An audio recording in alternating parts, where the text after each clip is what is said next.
예수님께서 가이사랴 빌립보 지방에 가셨을 때 일어난 유명한 사건이죠. 13절 말씀, 예수께서 빌립보 가이사랴 지방에 이르러 제자들에게 물어 이르시되 사람들이 인자를 누구라 하느냐 물어보셨어요. 빌립보 가이사랴라고 하는 이 도시는 갈릴리 호수 북방이요, 헬몬산, 여러분이 알고 있는 헬몬산 기슭에 위치한 곳이에요. 여기 주민들은 대부분 이방인들입니다. 우상 숭배자들이었어요. 원주민들도 물론 살고 있었는데 원주민들은 바알 신당을 지어놓고 바알 신을 섬겼습니다. 그래서 여기를 갖다가 바알갓이다 옛날에는 이렇게 불렀죠. 헬라인들 나름대로 자기들 나름대로 신전을 지어놓고 자기들 나름대로의 신을 섬겼습니다. 그뿐이 아니에요. 이 지역의 통치자였던 헤롯 빌립 대왕이요, 황제 신전, 로마 제국의 황제 신전을 건립해 놨습니다. 로마 제국의 황제에게 아부하기 위해 가지고 황제 신전, 가이사 신전을 건립해 놓고 이름마저도 가이사랴다. 거기다 이제 자기 이름을 뒤에다 붙여가지고 가이사랴 빌립보다 이렇게 지어놨던 거죠. 영적으로 황폐한 지역이에요. 완전한 우상의 땅입니다. 이 혼탁스러운 땅의 한복판에서 우리 주께서 그 유명한 질문을 제자들에게 던지시는 거예요. 사람들이 인자를 누구라 하느냐? 이렇게 물어보셨어요. 대답을 이렇게 했더니, 그러면 너희는 나를 누구라 하는데 Who do you say I am? 이러면서 너희는 나를 누구라 하느냐 물어보신 거예요. 이 유명한 예수님의 질문은 존재론적인 질문입니다. 종말론적인 질문입니다. 예수님의 이 질문은 2000여 년 동안 이어진 질문이고 앞으로 또 예수님 오시는 그날까지, 종말 때까지 이어질 질문이에요. 당시 우상 숭배의 땅 한복판에서 이 질문을 하셨던 예수님께서는 오늘날도 이 패역한 배반의 시대 한복판에서 우리를 향해 똑같은 질문을 던지십니다. 예수를 믿든지 믿지 않든지 호흡이 있는 사람이라면, 호흡이 있는 인격체라면 어김없이 이 질문에 대답해야 되는 거예요. 이 질문에 대한 대답은 누구에게나 있는 거예요. 이 질문에 대한 대답은 인생에 있어서 가장 중요합니다. 왜냐하면 대답을 어떻게 하느냐에 따라 가지고 그 사람의 영생과 영벌이 결정되거든요. 대답을 어떻게 하느냐에 따라 가지고 그 사람의 천국행과 지옥행이 결정되거든요. 제자들은 대답합니다. 14절 말씀에 보니까 이르되 더러는 세례 요한, 더러는 엘리야, 더러는 예레미야나 선지자 중에 하나라 하나이다 그랬어요. 사람들마다 의견이 분분하던데요. 그렇게 보고를 드리는 거예요. 어떤 사람들은 세례 요한이라고 그러던데요. 어떤 사람들은 엘리야라고 그러던데요. 어떤 사람이 예레미야나 선지자 중에 한 사람이라고 그러던데요. 예수님께 보고를 하는 거예요. 오늘날 세상 사람들은 예수님을 뭐라고 그럴까요? 인류는 예수님을 뭐라고 그럴까요? 이 나라 국민들은 예수님을 뭐라고 그럴까요? 김포 시민들은 뭐라고 그럴까요? 여러분의 친척 친지들은 예수님을 뭐라고 그럴까요? 이 동네 사람들은 예수님을 뭐라고 그러겠습니까? 사람들마다 의견이 분분하겠죠. 무신론자든지 다른 종교를 가진 사람들이든지 자기들 나름대로 우리 예수님에 대한 자기들 나름대로 인식이 다 있는 거예요. 물론 그들의 인식은 다 틀렸습니다. 당시 사람들의 대답도 마찬가지 다 틀렸습니다. 하나도 정확한 대답이 아니었습니다. 예수님은 제자들에게 다시금 물어보시는 거죠. 이르시되 너희는 나를 누구라 하느냐? Who do you say I am? 너희는 나를 누구라 하느냐? 세상 사람들은 어쩔 수 없는 게 그들은 절대로 모릅니다. 그들이 예수님이 누군지 만약에 알았더라면 당장 교회로 뛰어오지 않겠습니까? 예수님에 대한 바른 인식을 그들이 가졌다면 당장 교회로 달려오지 않겠습니까? 관심도 없는 거예요. 그러면 교인들은 어떻습니까? 교회 밖에 있는 사람들은 그렇다 치고요, 교회 안에 있는 사람들은 예수 그리스도를 어떤 존재로 인식하냐 얘기해요. 여러분은 예수 그리스도를 어떤 존재로 알고 있습니까? 사람들에게는 자기만의 사고방식이 있습니다. 자기만의 편견이 있습니다. 별 볼 일 없는 자기의 어떤 지식의 틀에 갇혀가지고 그 틀 안에서 사물을 이해하고 사물을 판단하는 오랜 전통이 있는 거죠. 자기 경험과 지식과 상황에 비춰가지고 어떤 상을 그려내는 거예요. 자기 경험과 지식과 상황에 비춰가지고 예수님이라는 어떤 상도 자기 나름대로 그려내는 거예요. 정치적인 박해 속에서 교회를 다니는 사람들 가운데는요, 예수를 해방자로 여긴 사람들도 있었습니다. 백인 우월주의 사회 속에서 교회를 다닌 흑인들 가운데는 예수님을 흑인으로 생각한 사람들도 있었습니다. 가난 속에서 교회를 다니는 사람들 가운데는 예수님을 혁명가로 여긴 사람도 있었다고요. 예수를 부자로 만들어줄 분으로 여긴 사람들도 있었다고요. 어떤 사람들은 대답합니다. 예수는 신비로운 분이죠. 어떤 사람은 대답합니다. 예수는 기적과 이적을 일으킨 능력자지요. 어떤 사람은 대답합니다. 예수는 알라딘의 램프 같은 분이죠. 내가 필요할 때, 내가 원할 때 나타났다 나를 도와주시고 그리고 사라지시는 분 분이죠. 어떤 사람 대답합니다. 예수는 사탄같이 달콤한 분이죠. 어떤 사람 대답합니다. 예수에게는 분노나 징계나 이런 게 없습니다. 매라는 게 없습니다. 예수는 내 죄를 절대로 안 봅니다. 내가 어떻게 행하든지 무조건적으로 용서하고 무조건적으로 사랑하는 분이죠. 어떤 사람 대답합니다. 예수는 인류의 조각품이죠. 어떤 사람 대답합니다. 예수는 내 인생의 장식품이죠. 예수라는 장식품으로 인해 가지고 우리 집이 더 반짝반짝 빛나는 것 같습니다. 어떤 사람 대답합니다. 예수는 훌륭한 의사시죠. 내 병을 고쳐주십니다. 내 가족의 병도 고쳐주십니다. 하지만 그 외에는 별로 필요하지 않은 분이죠. 어떤 사람 대답합니다. 예수는 지혜자시죠. 공자보다 맹자보다 훌륭하고 뛰어난 현자이시죠. 예수의 말씀을 통해 세상을 살아갈 지혜를 얻지요. 어떤 사람 대답합니다. 예수는 평화를 주는 분이죠. 마음이 울적할 때 예수를 찾으면 평화가 찾아옵니다. 무슬림들이 자신의 신 앞에서 평화를 얻듯이 불교 신자들이 불상 앞에서 평화를 얻듯이 나도 예수를 찾아가 마음의 평화를 얻거든요.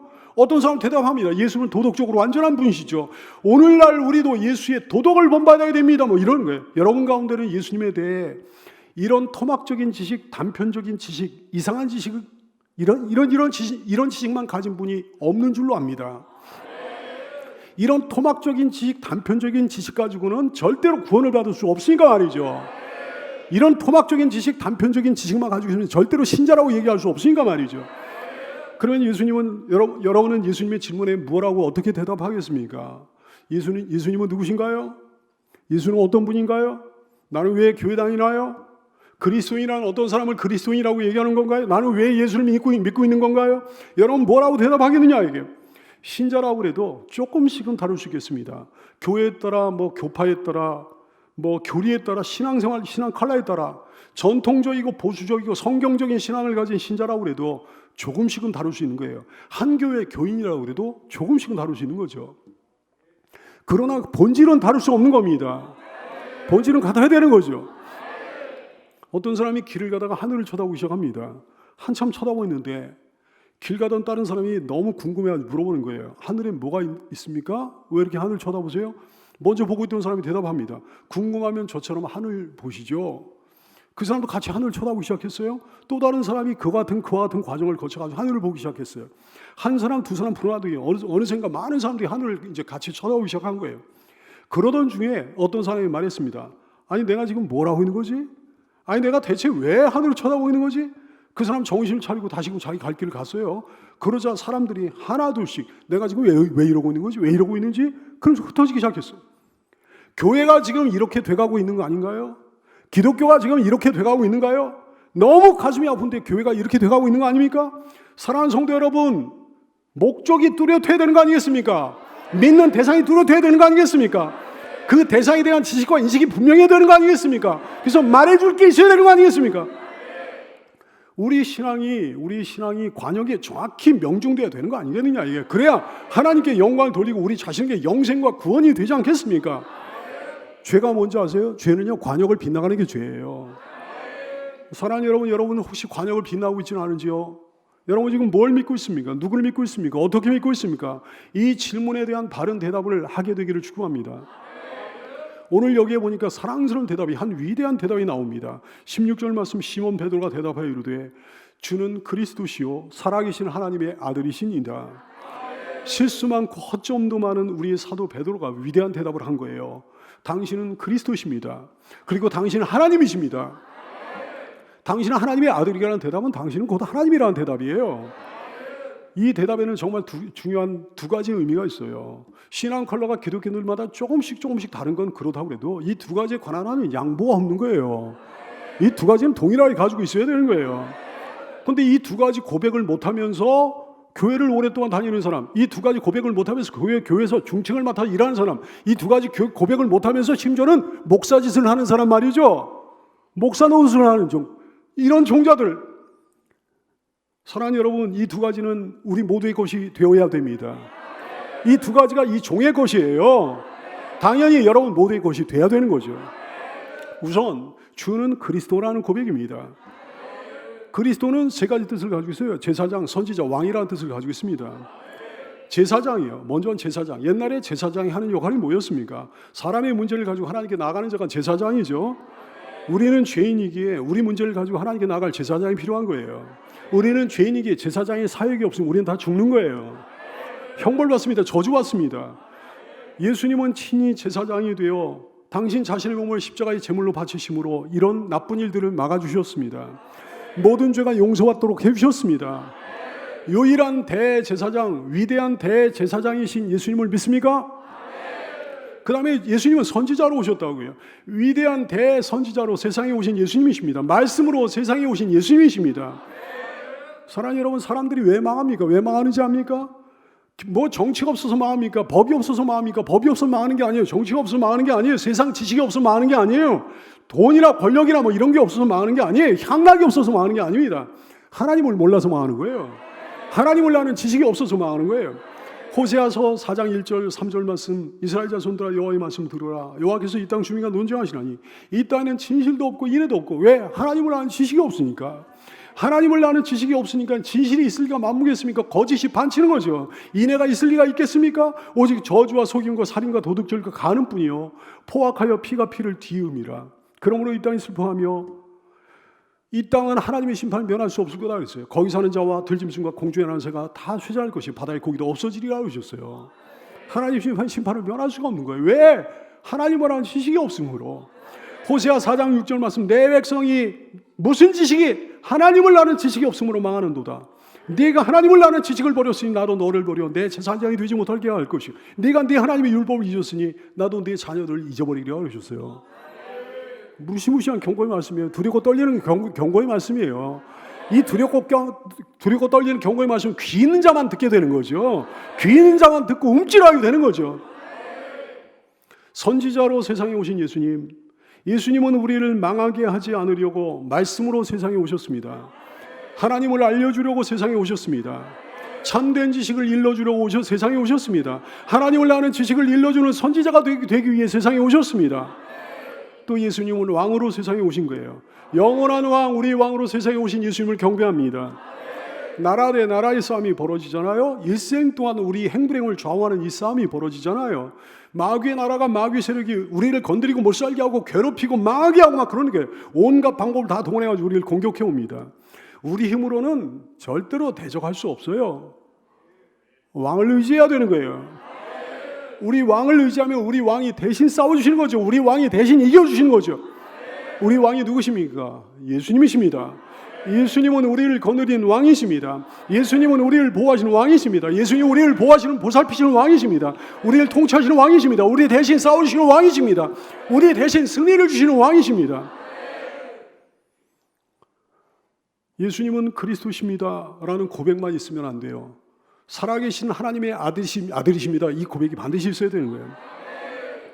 예수님이 제사장, 선지자, 왕으로 세상에 오셨다고 해도 사람일 뿐이라면 안 되는 거죠.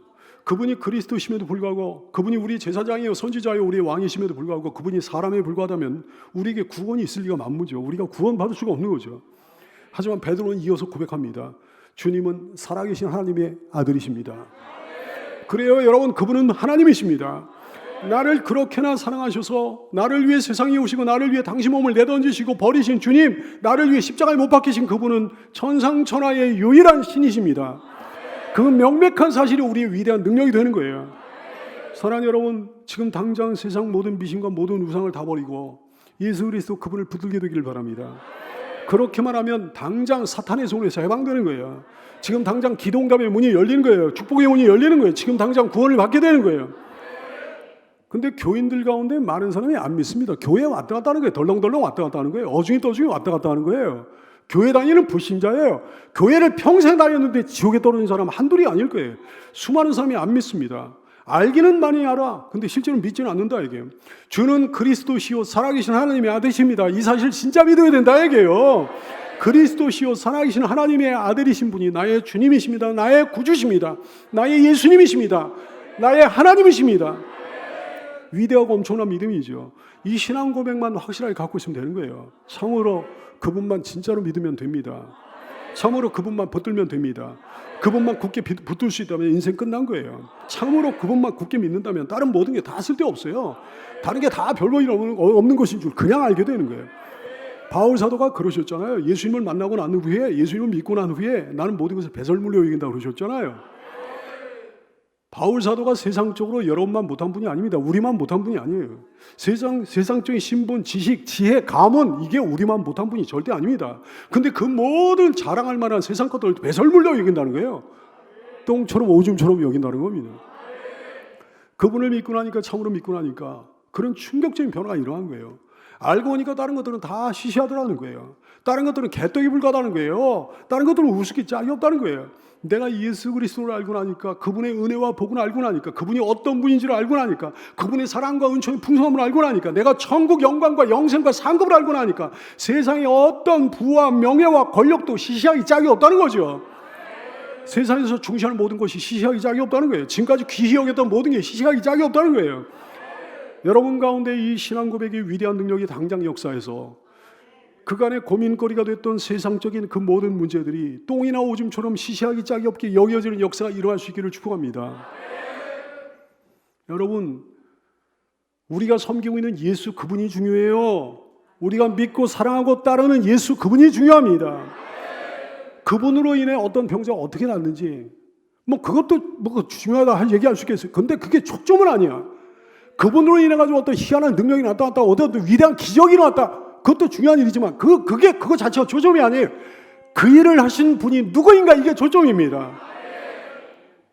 그 병을 낫게 하신 분이 누구인가, 이게 초점이에요. 그 기적을 일으키신 분이 누구인가, 이게 초점이에요. 다시 한번 말씀드릴게요. 어떤 사람의 병이 어떻게 나았는가, 이게 초점이 아니라 이게 그 병을 고쳐주신 분이 누구냐, 이게 초점이에요. 내가 신앙으로 인해 어떤 이득을 보게 되는가, 그게 초점이 아니에요. 그 모든 이득을 주신 분이 누군가, 그게 중요합니다. 내가 신앙으로 어떤 인생을 살게 되는가, 이게 초점이 아니에요. 인생을 그렇게 살게 하신 분이 누구인가, 이게 초점이에요. 그 모든 사건 속에서, 그 모든 성공과 실패 속에서, 그 모든 잡다한 일들 속에서, 그 모든 간증거리 속에서 내가 점점 더 그분께 가까이 나가고 그분의 얼굴을 밝히 보게 되는 것, 그분이 누구인가 점점 더 확실하게 알게 되는 것, 그분이 누구인가 점점 더 확실하게 믿게 되는 것, 이것이 중요한 줄로 깨달아 알게 되기를 축원합니다. Who do you say I am? 주께서 질문하신 그 질문에 대답할 수 있는 대답이 여러분이 있어야 된다, 이게. 여러분, 주님이 누굽니까? 예수님이 누굽니까? 주님은 하나님이시요 그리스도시요. 주님은 하나님이시요 그리스도신데 놀랍게도 나를 너무나 아끼시고 사랑하셔가지고 당신 자신의 몸을 십자가에 내주실 만큼 그렇게도 아끼고 사랑하시는 분이라 얘기해요. 이런 지식이 없다면, 이런 믿음이 없다면 신앙생활 헛한 거예요. 교회 헛다니는 거예요. 계속해서 그런 믿음을 가지고, 그런 이상한 말도 안 되는 믿음 없는 믿음을 가지고 교회 다닐 바에야 세상으로 나가버리는 게 훨씬 낫다 얘기해요. 능력도 없고 응답도 없고 기쁨도 없고 담대함도 없고 소망도 없을 거예요. 신앙생활하면서 근심 걱정 염려 속에 휩싸이는 게 불신자랑 똑같을 거예요. 사랑하는 여러분, 주님이 다시 한번 지금 물어보시는 그 질문에 귀를 기울이게 되기를 축복해요. 너희는 나를 누구라고 하는데? 세상 사람들은 그렇다 치고 너희는 나를 누구라고 하는데? Who do you say I am? 너희는 나를 누구라고 하는데? 주님의 대답에 확실하게 대답해주는 신자로 새로워지는 이 시간이 되기를 축복합니다. 근데 그걸로 끝난 게 아니에요. 이 대답의 놀라운 점이 계속됩니다.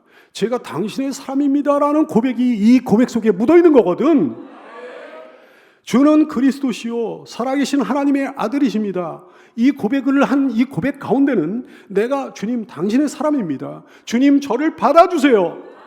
제가 주님의 뒤를 따르겠습니다. 이 고백이 담겨져 있는 거예요. 오늘날 우리의 신앙 고백이 바른 신앙 고백, 능력 있는 신앙 고백이 되기 위해서는 이 고백이 반드시 포함되어 있어야 되는 거예요. 다시 한번 강조할게요. 내가 그리스도의 사람이라는 것은 내가 그리스도로부터 복을 받는 사람이라는 것만 의미하는 건 아닙니다. 물론 그런 의미가 분명히 있는데 거기서 한 걸음 더 나아가 내가 그리스도를 좇는 제자라는 의미가 담겨져 있는 거예요. 내가 그리스도를 따르는 제자라는 의미가 담겨져 있는 거예요. 크리스찬이라는 말의 의미에는 행복하고 좋은 것만 있는 건 아닙니다. 때로는 어려움도 있고 때로는 고난도 있을 수가 있는 거예요. 자기를 다스리는 게 쉬운 일만은 아니잖아요. 주님 뒤를 따르는 게 쉬운 일만은 아니잖아요.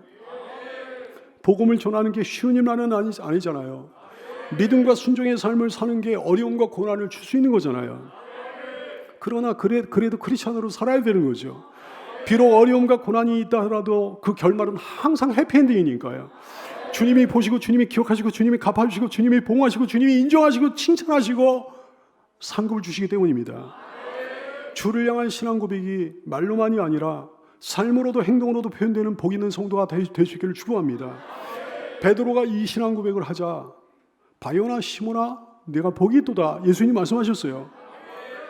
예수께서 대답하여 이르시되 바요나 시몬아, 바요나라는 건 요나의 아들이라는 거예요. 요나의 아들 시몬아, 네가 복이 있도다. 이를 네게 알게 하는 이는 혈육이 아니요 하늘에 계신 내 아버지시니라 그랬어요. 사랑하는 여러분 바요나 시몬처럼 복 있는 성도입니까?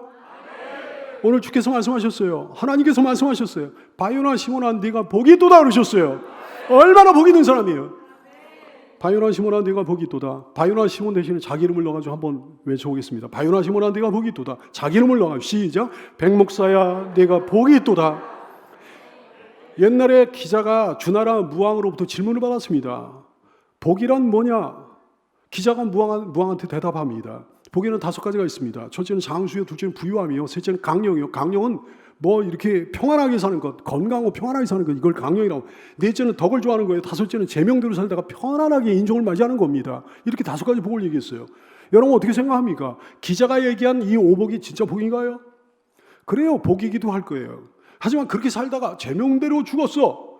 평안하게 죽었어. 근데 영생 천국 복락을 누리지 못하고 상급과 칭찬과 영광을 얻지 못하면 그게 정말 복이냐 얘기예요. 그렇게 잘 살다가 지옥에 떨어져가지고 영생토록 밤낮 없이 뜨거운 화상의 고통을 당할 수밖에 없다고 한다면 그게 정말 복이냐 얘기예요. 복을 복으로 알아야죠. 저주를 복으로 알면 안 되는 거죠. 복을 복으로 알지 못해도 안 되는 거죠. 뭐가 복입니까? 뭐가 진짜 행복입니까? 하나님을 떠난 삶은 어떻게 살아도 결코 복되는 인생이 아니라는 사실을 깨닫게 되기를 축원합니다. 제대로 대답하지 못하는 예수님의 질문에 제대로 대답할 수 없는 인생은 결코 복된 인생이 아니라는 사실을 깨달아 알게 되기를 축원합니다. 무지는 저주예요. 깨닫지 못하는 게 저주예요. 시편 40편 20절 말씀하죠. 존귀하나, 무슨 얘기가니? 권세를 누리고 부귀와 영화를 누리나, 그런 말씀이에요. 세상에서 형통하게 잘 나가나 깨닫지 못한 사람을 멸망하는 짐승과 또다 그러셨어요. 사실입니다. 사실이에요. 깨달음이 없으면 짐승이에요. 아무리 존귀한 삶을 살면 뭐예요? 부귀영화를 누리면 뭐예요? 권세를 누리면 뭐예요? 짐승 같은 거죠. 결국 교인에게 있어서 가장 큰 불행이 뭡니까? 깨닫지 못하는 거라고요. 알지 못하는 거라고요. 그래서 예수님을 제대로 믿지 못하는 거라고요. 믿어야 될 분을 믿지 못하는 거예요. 믿어야 될 사실을 믿지 못하는 거예요. 예수님께서 선언하십니다. 베드로야, 너 참으로 복되다. 믿어야 될 사실을 믿었기에 복되다. 믿어야 될 나를 믿었기에 복되다. 여러분 모두에게 예수님의 이 선언이 해당되게 되기를 축원합니다. 베드로 같은 신앙 고백을 진실하게 한 사람은 이제 담대하고 능력이 넘쳐야 되는 거예요. 자기가 복 있는 사람이라는 것을 알아야 되는 거죠. 자기 복이 절대 사라지지 않는다는 거, 떨어지지 않는다는 걸 알아야 되는 거죠. 우리 복은 떨어지지 않아요. 우리 복은 사라지지 않아요. 왜냐하면 주님은 끝까지 우리와 함께 계신 분이기 때문에 달립니다. 믿습니까 여러분? 예일대학의 존 도널드 교수라고 하는 분이 있는데 사람의 마음속에 있는 두려움을 7가지로 분석해 놨습니다. 첫째, 실패에 대한 두려움. 둘째, 이성에 대한 두려움. 셋째, 자기 약점에 들어갈까 염려하는 두려움. 넷째, 다른 사람 불신하는 두려움. 다섯째, 생각하는 것에 대한 두려움. 여섯째, 말 실수할까 봐 염려하는 두려움. 마지막 7째가 중요해요.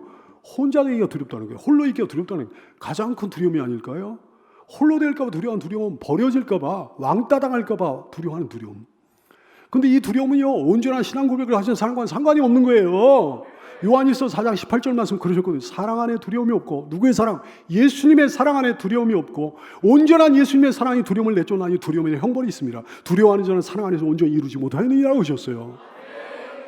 하나님의 사랑, 온전한 사랑을 받은 사람, 예수님의 온전한 사랑을 받은 사람은 그 사랑으로 다른 사람도 사랑할 줄 알아. 그 사랑으로 자기 자신도 사랑하는 거예요. 두렵지 않은 거예요. 어떤 것도 두렵지가 않은 거예요.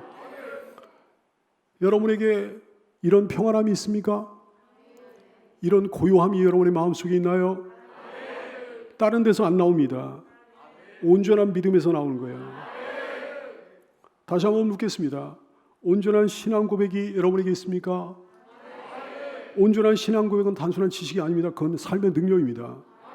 여러분에게 뭐가 있습니까? 여러분에게 어떤 신앙 고백이 있습니까? 여러분에게 어떤 삶의 능력이 있습니까? 다른 사람들에게 얘기해 줄 게 있습니까? 하늘을 쳐다보고 있는데 물어보니까 궁금하면 당신도 나처럼 하늘을 쳐다보세요. 뭐 얘기해 줄 게 없는 거야. 자기도 지금 알아보고 있는 중이야. 여러분 그러면 안 되잖아요. 얘기해 줄 게 있어야 되는 거잖아요. 간증하고 자랑하고 전해줄 게 있어야 되는 거잖아요. 살아온 많은 날 동안 성경 많이 읽고 설교 많이 듣고 찬송 많이 부르는 것도 중요하지만 그보다 훨씬 더 중요한 게 있습니다. 내가 얼마나 복 있는 사람인가를 확실하게 알아가지고, 내가 어떤 사람인가를 확실하게 알아가지고, 내가 누구에게 속한 사람인가를 확실하게 알아가지고, 내가 믿는 예수님이 어떤 분인가를 확실하게 알아가지고 복 있는 사람답게 살아가는 거죠. 어느 날 무디 선생 D.L. 무디 여러분 아시죠? 미국의 유명한 대전도자예요. 이 무디 선생이 3,000명 앞에 설교를 했습니다. 설교가 끝난 다음에 저명한 대학 교수 한 사람이 무디 선생에게 다가와 말을 이제 겁니다. 선생님 오늘 은혜 많이 받았습니다. 좋은 말씀 많이 들었습니다. 그런데요 선생님, 몰라서 그러셨겠지만 문법적으로 틀린 말을 16번 하셨습니다. 무디 선생이 껄껄 웃으며 대답을 하는 거예요. 잘못 세셨을 건데요. 잘못 세셨을 겁니다. 아니요, 정확히 셌는데요. 아니요, 틀림없이 잘못 셌을 거예요. 그보다 훨씬 더 많이 실수했을 테니까요. 저는 무식합니다. 그러나 저는 하나님의 말씀을 전해서 많은 사람들 변화시키고 있습니다. 그런데 당신은 그 많은 지식을 가지고 뭘 하셨습니까? 예수 믿고 능력받아, 참된 믿음을 가지고 능력받아, 참된 믿음을 가지고 복을 받아서 그 힘을 보여줘야, 우리한테 있는 믿음을 보여줘야 세상이 변할 텐데 말이죠. 주변에 있는 사람들이 변할 텐데 말이죠. 제대로 믿질 못해가, 제대로 잘 믿질 못해가 주님께 얼마나 죄송한지, 불신자들한테도 얼마나 미안한지 말이죠. 사랑하는 여러분, 오늘 중요한 사실이 있어요. 17절 말씀에 보니까 예수께서 대답하여 이르시되 바요나 시몬아 네가 복이 있도다. 이를 네게 알게 한 이는 혈육이 아니요 사람이 아니요 하늘에 계신 내 아버지니라 그랬어요. 베드로가 잘나서 이런 신앙 고백을 한 게 아니라고 그러신 거예요. 베드로 역시 무지에서 벗어날 수 없는 제한된 인간에 불과하죠. 그렇습니다. 베드로 사도가 이런 신앙 고백을 할 수 있었던 것은 성령께서 그 마음속에 역사하셨기 때문이에요. 하나님이 주관하셨기 때문이에요. 하나님이 주관하시면 이런 신앙 고백을 하게 되는 거예요. 하나님의 성령이 역사하셔가지고 이런 신앙 고백을 하게 되는 거예요. 성도들이요, 오늘의 위대한 대답자 베드로를 통해 용기를 내고 힘을 내게 되기를 축복합니다. 유능한 사람이 원래 아니에요. 완벽하고 완전하고 대단한 인물이 아니었어요. 오늘의 이 대답자 베드로는 실수 많고 허점 많은 우리 같은 보통 사람에 불과했습니다. 하나님이 공평하시다는 건 이것 때문에 그런 거예요. 모든 사람 믿음이 똑같아서 공평한 게 아닙니다. 믿음이 똑같지가 않거든. 모든 사람을 똑같이 사랑하시고 공평한 게 아니고, 모든 사람을 똑같이 사랑하시지 않거든. 모든 사람에게 똑같은 상을 주시고 공평한 게 아니고, 모든 사람의 상이 똑같지가 않아요. 왜 공평하신 하나님이신 거니? 모든 사람에게 믿음의 기회를 부여하신다는 점에서 공평하신 거예요. 누구 때문입니까? 그 사람 때문이에요. 어떤 사람은 어린애처럼 말씀을 받고 믿음을 소유하거든요. 어떤 사람은요, 튕겨내고 그 지랄 떨면서 평생을 보내는 거예요. 여러분이요, 모두가 유능한 사람이 될 수 없을지 모르지만 누구라도 믿음 있는 사람이 될 수 있습니다. 그리고 그것은 인생의 가장 큰 기회요, 능력이요, 복입니다. 진짜 믿음을, 베드로 같은 진짜 믿음을, 파워 있는 믿음을 여러분 가져보지 않겠습니까? 예수님의 이 질문에 대답하면 된다니까요. Who do you say I am? 너희는 나를 누구라 하느냐? 이 질문에 제대로 대답할 수 있는 여러분의 평생이 될 수 있기를 예수님의 이름으로 축복합니다. 기도하겠습니다.